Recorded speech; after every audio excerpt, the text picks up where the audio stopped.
I like that music. It's just, I it gets me going for the Mondays. I know. But so first of all, I like it too. We may or may not have a shift if we have a cooperation from a fellow musician, but that's in the works. We'll see. Might get some Oh, custom music okay. up in here. Yeah. Yeah, Other that would than be that, nice. it would be nice to get something that's tailored for us, Kyle Hall. So also up in this corner, I don't know if I'm pointing at it right now, the new logo. Excited about that. You can see it Yes. on Instagram. Our new Instagram is NapChats Live, and we'll be putting the content on there so we can have a little bit of differentiation between Eli and Ali Baby, the product company, parent product company. Yes. Isn't this podcast technically sponsored by Eli and Ali Baby? Yeah, I guess so, right? So should we just be like, hey, this podcast is sponsored by Tush Swiper? Right. Changing experience for all the baby's tushes out there. for butt cream, the best butt cream Yes. experience. So this is just our weekly nap chat between Leslie and I. We're gonna be doing some powwow, some casual discussion about what's happened the past week, what's important to us, and what's on our radar. I hear some really pleasant classical up in there, Leslie. Is that me Oh, or is that you? is it still on? I Yeah, like it. sorry. Let me tell Alexa off. So like my son, so I mentioned how we're turning this room into his classroom. Yeah. And so let me just kind of give you a little bit of a tour real quick, if you can see. So we have like we're still working on it. So we're changing this table into a different table that we're getting. And then behind me used to be the crib. Yeah. We got rid of the crib. Yep. And I moved her dresser that way, so you can't really see it right now. But Nice. if you can see behind me, he was napping. Yeah. So he just woke up, and I was playing some classical music while I was working, and so he could also sleep well. So that's why the classical music was on. How's the new, like, having both kids, MJ and Keanu, sleep in the same room? Is there friction there, or are they loving it? It's good. I think I like it. And it's really cute how they're just bonding more. At first, we were a little concerned because MJ, she's an early waker, Keanu, not so much. So, and then MJ has a hard time going to sleep on her own still. So slowly but surely, we're able to get them to sleep in the same room because we were just worried about them waking each other up. Yeah. But now it's getting better, and I love it. I just love that bond. And I know Eli and Ali, they both sleep in the same room too, right? They do, but we've been having some friction up in here. Like Oh, really? Yeah, it's like it's at the point where we're not even like reprimanding them, or we're just like, we can hear the door creak open like several times, and it's like, I have to go to the third time you have to go to the bathroom. Then it's obviously not legit. Yeah, that's MJ too. Really? Just make an excuse. I want water. I need to go to the bathroom. I know. And then they become like philosophers, and they just like want to. It's nice like when there's time for it, or when it's not like super late, but they just want to get into like the existential questions, and they know how to keep you there. They're like, they want water, and then they want to talk about like, where do babies come from, and then where. And what's going to happen when they become adults and we get old, and then like, do they ask you those questions? Stuff like that. Yeah, that's been like this week, and then this week's just been water and potty, and just like a lot of like, I think you can hear them giggling and like running around inside, and when you open the door, I should film it. They like, it's like cockroaches, and they scatter and then like go in bed. Yeah, it's like they're planning something together, like, yeah, they're conniving. Yeah, I know. And it's like, we're just on the couch, Christine and I were chatting, and it's like, oh, they really got us. Like, yeah. I don't know if you've seen that. It was like a Facebook or YouTube video of these two toddler twins who, well, maybe they were more on the baby age, but they were all like in the middle of the night. The parents had one of those cameras on them the whole time. They were just having a party. They got their mattress and then they put it on their crib, like angled it like a slide, and they were just jumping all over the place. And then as soon as like the parents came in, they're like, I know. I wonder how it's going to be for your kids, like if they're going to be obedient but it's like it's part of the fun, I suppose. So we couldn't be like too hard on them. Right. I mean, these memories, later down the road, we'll probably miss them, and we'll always be like, oh, remember that time when da da da da da. I know it's going to be fun. I need to get some of these like busts on film. Add it to the vlog. Mm-hmm. Okay. Weekly roundup. Is there anything that's on your radar you'd like to cover? Anything that's popped up?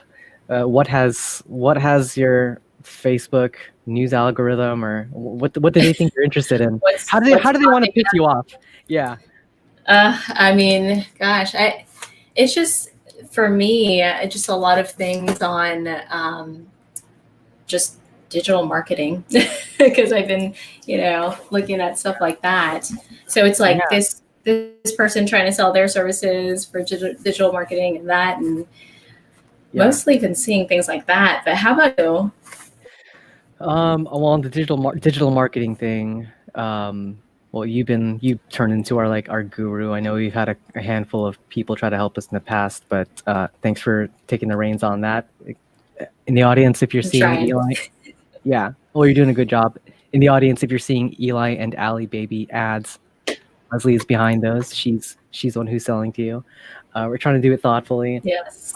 Speaking of that, I do want to address something, because over the weekend we talked about some of the negative comments that we're receiving, and it's interesting, right? Because it's the same asset, it's that 15-second video, how it's used, and then if like there will be I noticed there's a momentum. If someone posts something positive, it'll foster more positive comments. But just like snowball effect. Yeah, and we got this week we got this this Debbie Downer. And I think the post was like lazy moms, and so I just wanted to address that. I want to be respectful of people's points of views, because it's not like they've been working on this and they've invested in. It's just kind of like a flippant thing that they say. So I admittedly take those things personally because I designed it, but I think moving forward it's time to like button it up and take things less personally. But I don't know, maybe that's something to discuss when we actually roll into our business meeting, but we got to like address these in a consistent way that's good for the brand, like how do you deal with Debbie Downers? So that's something I'm going to be working on. Yeah, I know. And I shared with you some of those notes that I had learned about how to deal with, negative comments and who make, well, I guess you call them trolls, right? But trolls who just make random comments on there, and sometimes the best thing to do is just brush it off and ignore. I thought about that, and we'll talk about this. We'll figure out our final answer. But if it escalates into something that's just really toxic and negative from someone who doesn't have any experience from our product, I'm going to decide not to take that personally. And also, like, highlight the fact that this is currently helping hundreds of moms in their daily lives. Some people need it more than others. The Swiper is not for everyone. Yeah. So it was never meant to be a silver bullet, Yeah, so, and the reason why, when we do get some of those nice comments, I like to screenshot it and send it to you, just to remind ourselves that there are so many moms that we are impacting and making a difference with, and that really do enjoy using our products. So warm and fuzzy. Yeah, it is warm and fuzzy, and that's what matters, right? The people who buy it and are using it, and it's making their life easier and providing utility. That's what this is all about, making parents' lives easier. Exactly. what we're doing right now, we're still figuring it out with Snapchats, but hopefully that'll also bring value. Yes. So that's all I got on that. We need positive Pamelas, not negative Nancys or Debbie Downers. Yes, for sure. Well, so what did you think of our last Snapchat with Catherine and on in person and remote learning? It was. I enjoy seeing how other people live in different parts of the country and cross-examining that with my own experience, because that's all I have, right? I have this small little bubble, this small sphere of influence, and it's like, okay, so there's other considerations in Texas, in California, we're being hit pretty hard again, and even within my own community, there's skeptics as well. It's a pretty conservative community here in Carlsbad. And I think there's a place for it all. If someone's worried about something, it's warranted.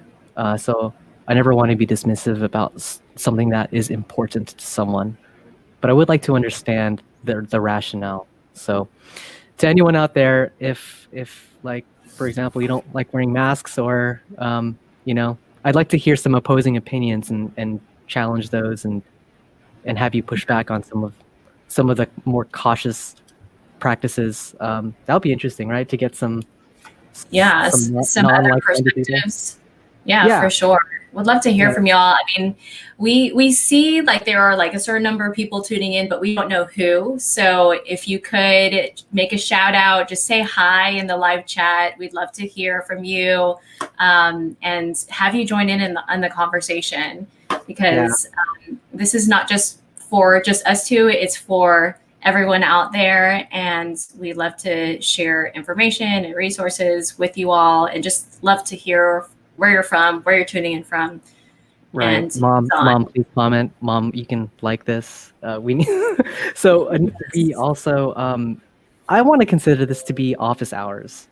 Like, this is a time when we'll be available to people who have questions about the product, but also more importantly, about just ideas and experiences through the lens of parenthood, and create that forum. The goal is to foster more discourse and opportunity to just explore different ideas. So I like that. Office hours, right? And then we kind of chat, but people can come in, right? And it'll get busier, I hope. And so just some things that are on, and I'm trying to keep this like through the lens of parenthood, right? Just some of the stories that have popped up on my feed. I've been admittedly out of the loop from the news cycle, which is changing every other hour, literally. So I'll start with the most relevant.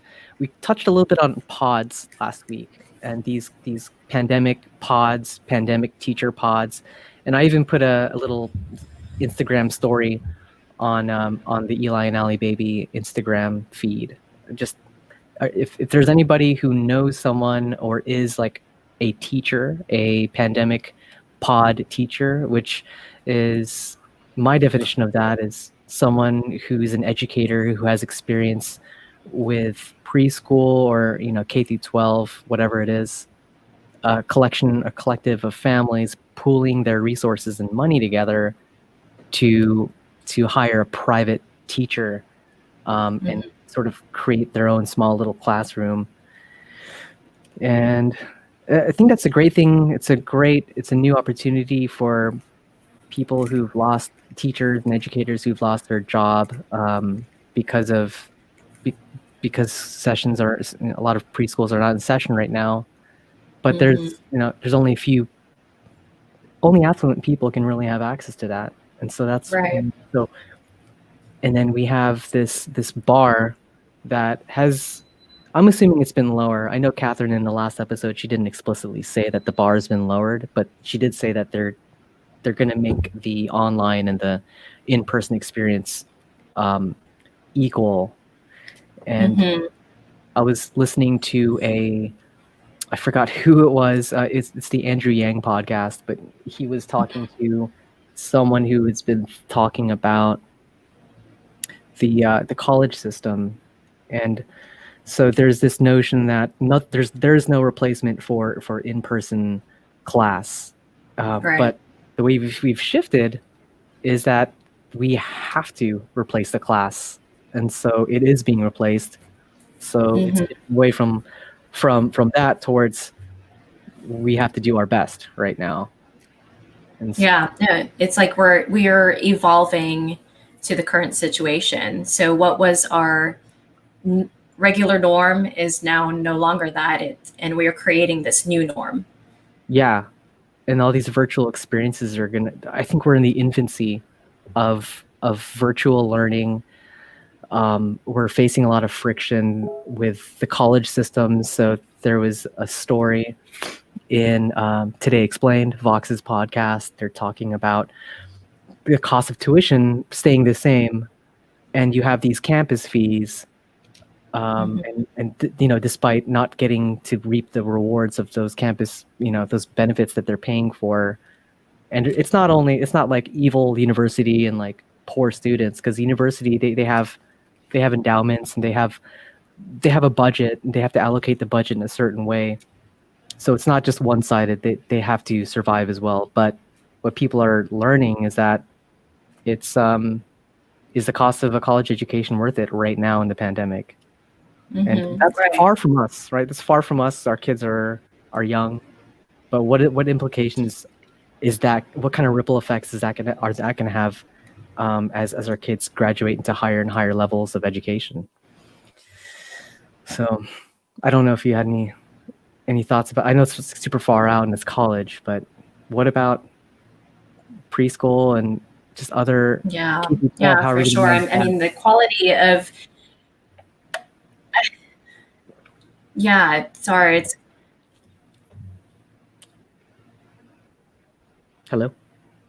yeah, sorry, it's cutting up a little bit. So you froze, Oh, it's but okay. as far as virtual learning goes, I mean, it's hard to, it's going to be interesting to see how the quality of education is kept through virtual learning and versus in person, because you don't have that in-person interpersonal communication. Mhm. People are changing the way they learn, because you're having to for people, some people who are motivated to learn in crowds or Mhm. around other people are now isolated on their own, having to learn. And for some people that works, some people it doesn't. Right. And so I think that's one thing. You don't have that for the high school to college level, but then also for the pre-K to elementary levels, you don't have that social emotional skill development that is important at the early, development of children. Yeah, So, that's what I am more concerned about that than the academic stuff, like learning or writing, mathematics, that sort of academic stuff. It's it's being in person and seeing those micro expressions on their peers' faces and learning, seeing how that, oh, okay, I hurt their feelings. They did a wince with their face, and I can see that they're hurt. And so that now there's an immediate exchange of learning, of like, maybe I shouldn't do that again, or at least cataloging in their mind, when I did this, I can see it hurt someone's feelings, so maybe I won't do that again. And we're getting more disconnected from that. yeah. So that social learning and also just discipline as well. We teach our kids a certain type of discipline at home, but I think there's also a type of discipline that you learn when you're in school and you're around, a teacher or a peer. And Mhm. that, I think that's something that in our household, we're going to be missing out on as we do distance learning instead Yeah, of being yeah. in school. Are you gonna, how are you gonna provide guidelines, or the expectations for Keanu? Yeah, I mean, that's a good question. And I think that, like we discussed with Catherine, is kind of like taking it day by day and still understanding like how this is all going to work. and slowly doing that. But it was interesting because Keanu woke up today, because this past weekend is when we kind of converted this room. And he woke up today excited to go to class. And so he himself, he put on his clothes, he pretended to get his backpack on, and he walked into the room, and he's like, Mommy, I'm ready to do our activity. And I was like, oh, okay. I wanted to like welcome that and encourage that. So, I converted real quick to Miss Frizzle. I'm Mrs. Frizzle, like What? the magic school bus. They have to call you that? Or Well, I didn't, he is in this like pretend play thing. And so that I'm not mommy, he calls me Mrs. Frizzle, because he likes watching Magic School Bus. So I'm Mrs. Frizzle, and he changes his own like mode whenever he comes into this room now. So it's kind really of fascinating neat to see that transformation of him turning into, okay, this is not mommy, this is my teacher, and I'm going to learn something, and I'm going to be more listen more. Yeah. Because I feel like if I were mommy, he would not listen as much. Wow, that's really interesting. A shift in persona because of a pretend or make believe element, like role playing. So it's working to your advantage, but you have to go by someone else's name. I was wondering if you're gonna do like Mrs. R or something, or maybe we can change it still. But yeah, I mean, and then my mom came in, and I was like, oh, here's our teacher's assistant. They called her Lola teacher. Lola teacher. Reverend Lola means grandmother in the Filipino dialect of Tagalog. Lola. Yes, Lola. Yes. Wow, that's really cool. I'm glad that it's really cool to see that there's a shift in persona, and that a 4-year-old can do that naturally. Yeah. So I think we're navigating through this day by day, and still kind of understanding what it's going to be like to do distance learning. But so far, he seems excited.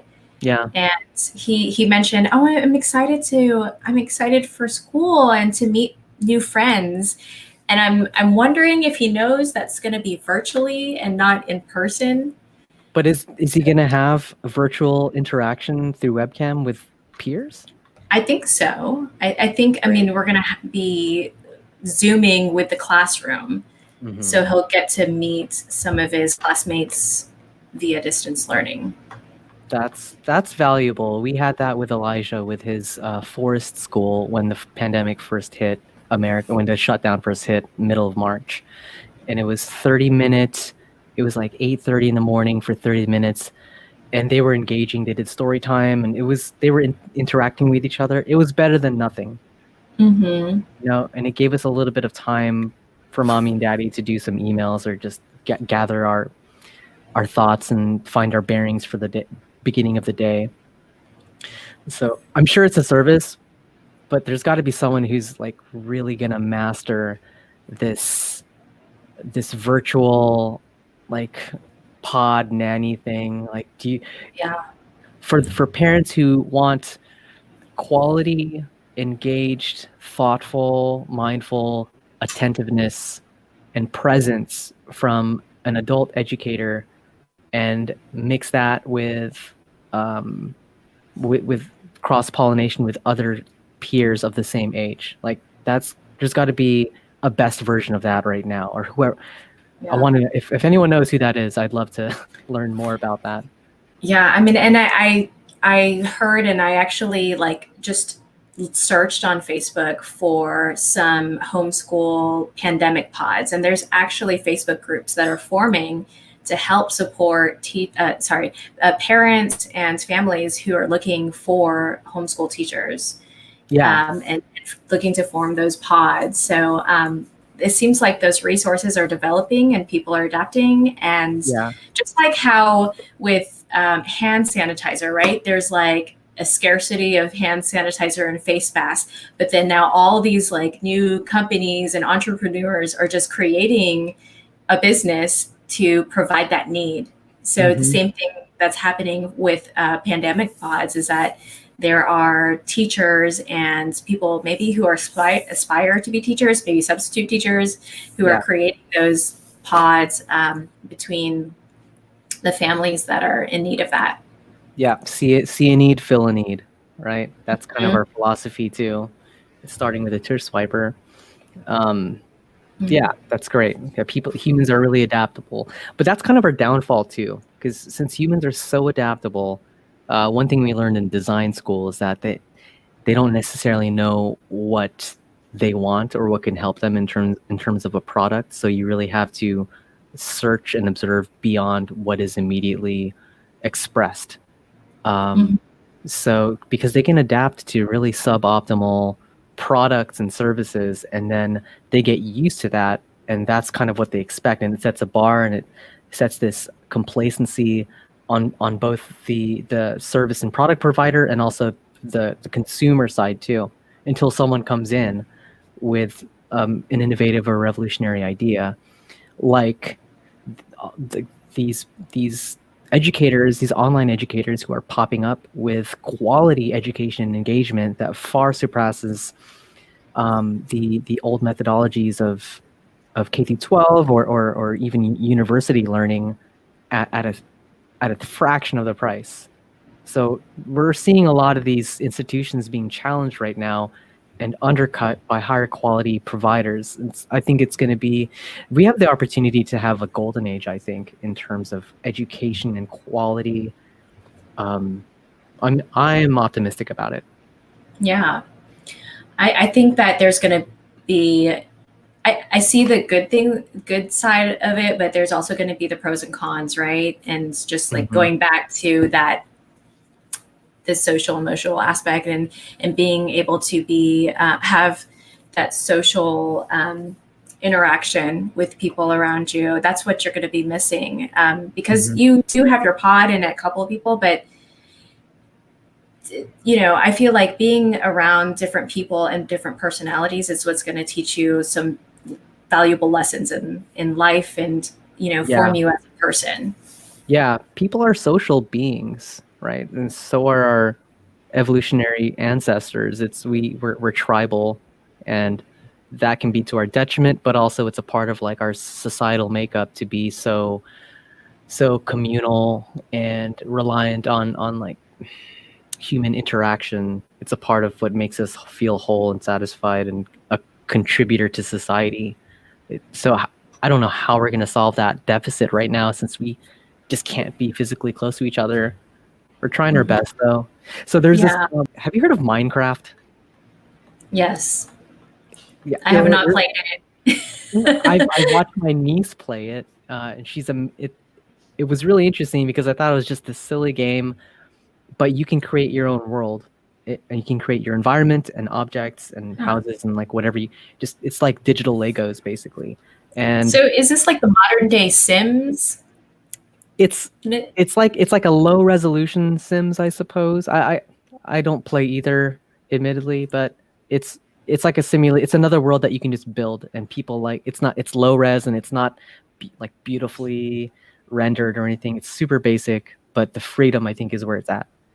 And so the reason I bring it up is because a lot of these musical artists, not a lot, I don't know what the frequency of occurrence is, but I'm hearing about artists, musical artists, they're creating venues in Minecraft and then bringing the virtual experience there, and then all their fans are attending a virtual concert in Minecraft, which is not originally designed to have concerts. And there's like merch tables, and there's like, you walk into the venue, it's like they curate the full experience, and there's people with the shirts. It's really amazing. That's just crazy. So this is kind of like a nerdy comic thing, but I don't know if you watch Supergirl. Supergirl, I have not. It's a DC TV episode. So anybody out there who watches Supergirl or Arrow or Flash, so Supergirl, this past season, they have a whole thing that just sounds just like what you had described of VR, virtual reality. And people just spend days and hours just in their alternate reality. Okay. Instead of like in real life. And it's just so interesting that, people spend a lot more time probably like in their virtual reality and to create these, really imaginative worlds Yes. that are out of the box and Yeah. different from what we experience in real life. Yeah. It's really fascinating. And at what point will the experience be so well maintained or curated, or just be what point is it going to be more desirable to be in virtual reality for some people as opposed to real reality as we know it? Exactly. And Yeah. it's going to be when processing power is able to render a satisfactory, when things look pretty enough, I suppose.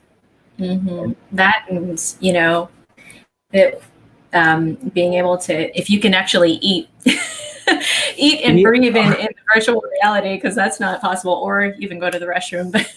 Yeah, that's true. Well, okay, so do you know of the company Neuralink at all, headed by Elon Musk? Oh no, but I mean, I'm not surprised he has like all these different projects that he's working on. I mean, I've heard of his other project of the underground road. Yeah, I he's don't know doing if you some heard of crazy that one. shit. Yeah, it's called the Boring Company. They bore tunnels, and they named it the Boring Company. So he thinks that for the underground tunnel, the spiel is that you can go Yeah, have infinite layers of underneath and have these crazy subways. But with Neuralink, his other one, it's this brain implant. It's kind of like Black Mirror, and they sew on electrodes directly to the brain. And so what he claims is that you'll be able to taste, smell, listen to music. People with severed spinal cords will be able to walk again. And so it's going to be that might, I don't know. I'm interested to see where that goes, especially as the technology matures and the need for VR raises.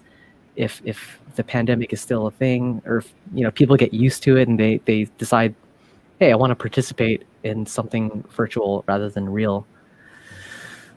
yeah, that's going to be really interesting. I mean, just tying it into everyday life. I mean, like even with what you're doing with Lightboxer, like what if that was incorporated into your, the system somehow, and you can feel somebody else punching you, or just things like that.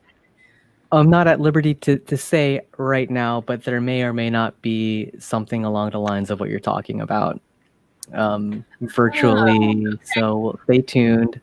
Right now we're working on getting customers their units so that they can do their at home workout, and it's like a totally different boxing experience. So big shout out to Lightboxer. Find him on at Lightboxer on Instagram. Yes. Can we get down and dirty? Unless you wanted, did you have another segue? Sure. No. Okay. Let's get down and dirty. Okay, so this is Snapchats. We can talk about whatever the hell we want to with parenting. Are you teaching your kids to wipe their butts? That kind of dirty. Because that's the thing. Yes, actually. So we're starting to teach Keanu how to wipe his butt, and it's going okay so far. I mean, we're basically telling him, okay, you grab this much toilet paper and fold it in half, or however many times. What's the method? Okay. How are y'all? Because I talked about this with Christine, and we have a totally different method, and we're like, wait, so what are we teaching him, and how do we get the messaging straight? Yeah. Okay. So first off, I don't know how long Elijah's arm is, but Keanu's is too short. Yeah. So it's like a side thing. Yeah. So like we at first, like, because Joanna, she was telling me how she taught Micah, and Joanna, one of my best friends, and she was saying that she would tell him to go from the front, wipe from the front. So I was like, okay. So we started doing that, but then finally, like, I told Keanu to like arch his back, and like, Yeah. reach in there. Yeah. But basically, like I'll sit there and I'll grab him the toilet paper, I'll give it to him and just Yeah. like have him wipe it Yeah. and then fold it in half Yeah. again. And So you reuse. have a clean part, yeah, and then put it in toilet, and Yeah. if it's clean, then you're good. But if not, Yeah. then continue using it. Continue It's a, wiping. I know. It's like this thing that we do by second nature, like second, yeah, it is second nature to us as adults. And I don't even remember who taught me how to wipe my butt. And it's like this really intimate thing with a lot of operations, and you have to teach them how to do quality control. Like, how's the quality of with a visual inspection? This is like Yeah. this is like a manufacturing like thing. You know, you have to like communicate these things. I know. Yeah, it's interesting. So we were trying to get him prepared for school before all of this happened, and try so that because he can no longer have somebody help him. Yeah. Oh, they have a cutoff. They're like, we're not going to help. They need to know how to wipe their butts by themselves. Exactly. Yeah. Yeah. So yeah. we're trying to prep him, and he's doing okay. He can be self-sufficient, but I wouldn't be surprised if there were some skid marks. Yeah. I mean, hey, that's a part of growing up, I'm sure. I need to soften my approach because I have a very specific way that really? I was trying to teach him, and Christine was teaching him a different way, and I think that was causing some anxiety of like, wait, but Daddy does it this way, and then Mommy does it this way, and then I don't know which one to do, so I don't want to do it myself. So I just sit down with him and be like, whatever way works for you, as long as you're clean, you know. So what's your way? Like, how did you do it? Are you ready for the demonstration? Okay, ready. So here's like you do a picture. Well, this is a simulated, toilet thing. This is like 2 squares. Oh, got it. The way I taught him is to hold it in a way where his thumb wouldn't get in the way. So basically having it his fingers hold it like that, so he could basically do it without using his thumb. It takes some dexterity and like fine motor skills, and it might be advanced, but and then I think I might have to teach this with Nutella or something. I'm trying to get him to wipe and roll as he goes, and roll away and wipe from front to back. It's so specific. I mean, no wonder it's challenging for a 4-year-old to grasp this.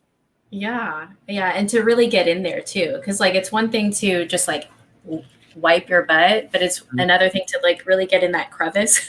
It is. Wipe. So I was, every now and then when I check on Amazon or our listing, when you type in tush wiper, I see this. I don't know if you see it too. It's like a stick for wiping your butt. Yeah, like it's like an arm, and it grabs a piece of paper. Yeah.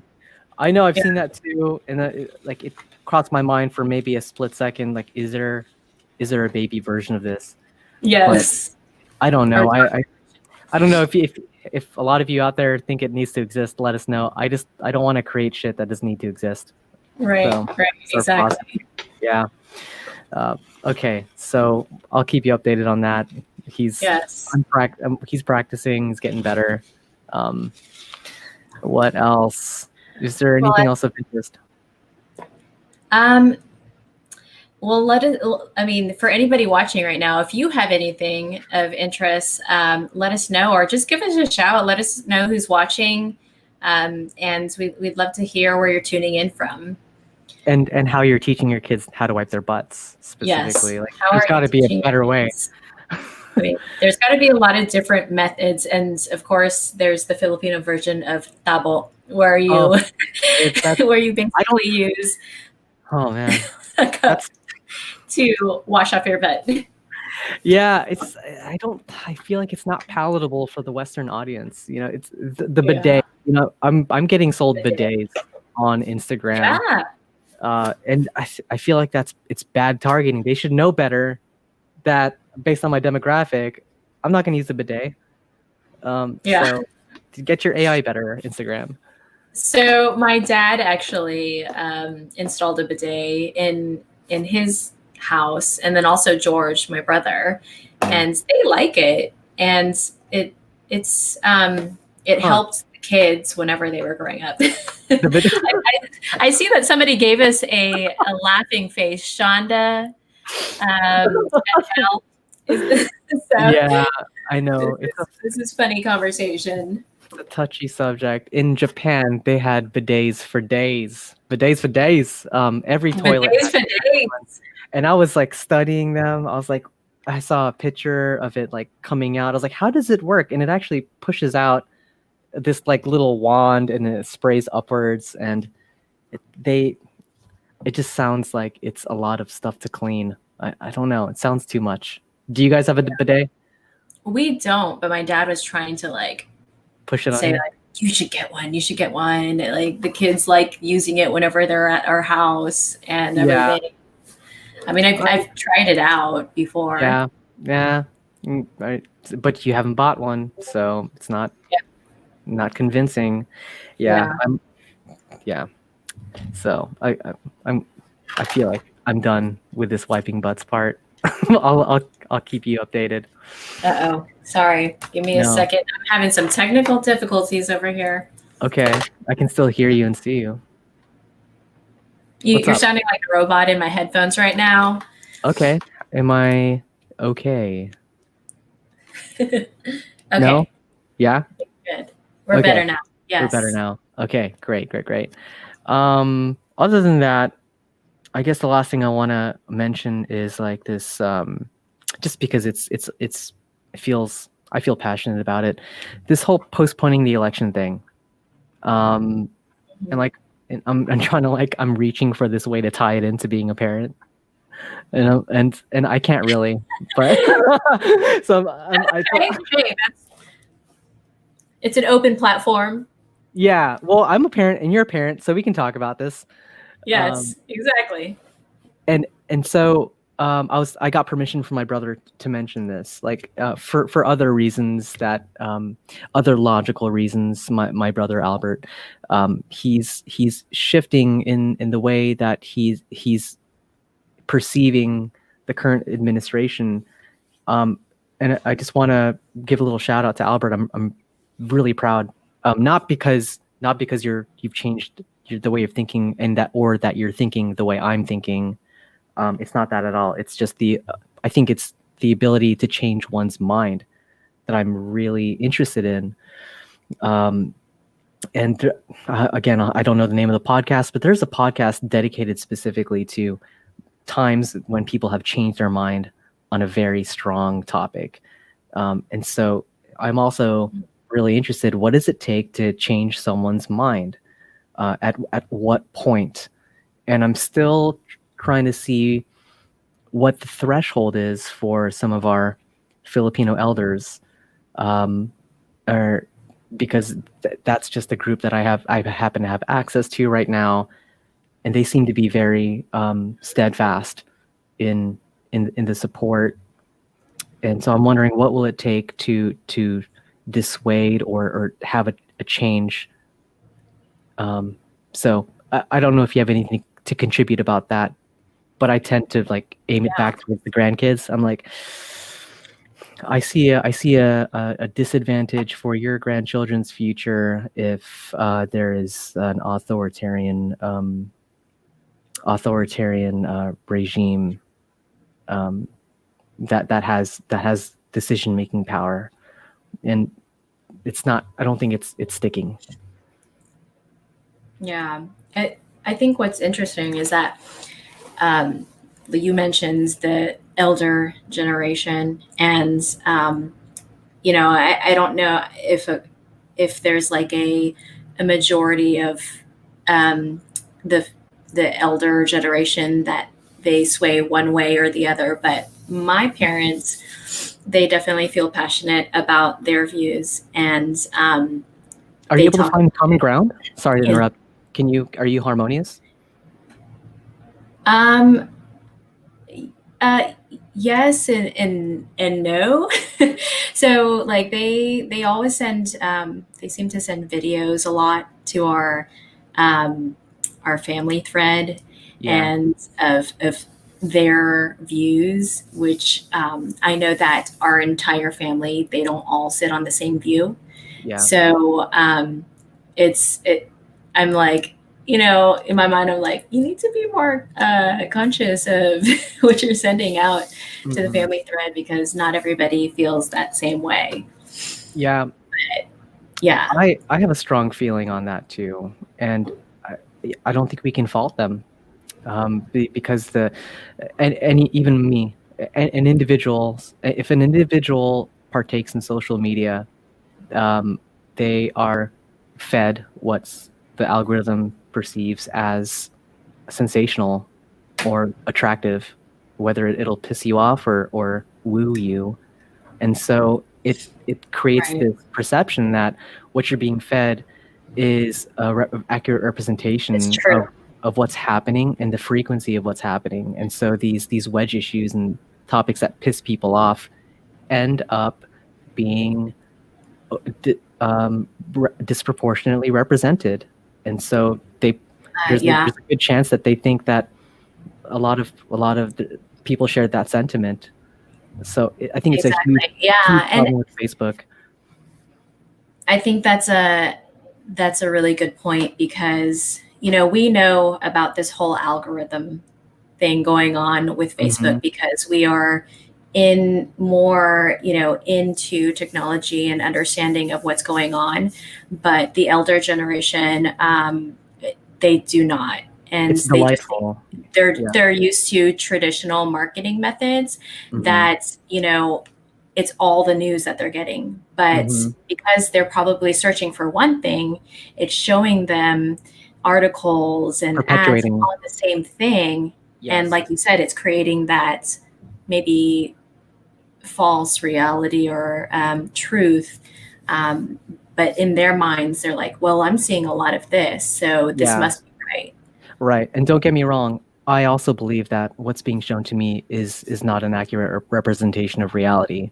It's because they know me intimately. They know what I'm searching in Google. They know what I'm liking, and they know what I'm liking, and then unliking. They know that if I'm typing something and decide not to comment, that I've spent a certain amount of time engaging there. But um, so I have mixed feelings because we partake in advertising on Facebook. Eh, hey Keanu, uh, we we partake we partake in that, and so Yeah, I feel conflicted supporting an institution which that I feel is enabling some division within people, you know. yeah, yeah, for sure. But I mean, going back to the postponement of the election, I mean, Oh it shit, seems yeah. like for that to actually happen, there's a lot of logistics that would be needed. I mean, like Trump can't just be like, we're going to postpone it. He can say Like it though. He can say it though, and yeah. he can and maybe influence people, but Congress has to make a new law to actually make that happen. I And so know. the likeliness of that happening, I don't know. And like the new president would have to be sworn in, is it January 20th? So even if they postpone it, I mean, they can only postpone it so much. And Hmm. we're still going to be in this pandemic crisis. And whether or not, people are focusing on it, it'll probably need to happen one way or the other. Yeah, yeah, I know. It's one of many seeds. I see it as the first seed that's been planted to delegitimize what's going to happen in November. So it is concerning to me. I know it. I know you can't unilaterally postpone the election, but the fact that that idea, that concept, is being thrust into the ether for people to latch onto. It's probably a distraction, but at the same time, it concerns me. Um, yeah, so I'll be monitoring that more closely. Yeah, Yeah. Um, Well, we I think had a that's lot all I of got on good that. had a lot of good nap chat conversation today, from pandemic pods to politics to parenting and wiping your butt. Kids, not talking about ourselves wiping our butt, but yeah, this was awesome. Yeah. Okay, let's get back to work. I'll see you on the other side, Leslie. All right. We'll see you. And for anybody watching or who tuned in today, thanks so much. And we'd love to hear from you. Let us know if you want to hear about anything in particular in the future. We'd love to bring some experts on to talk about those certain topics. But reach out to us, give us a like, give us a thumbs up. And thanks again. Yeah. And we'll see you guys next time on our next Snapchat show. See y'all. Bye, guys.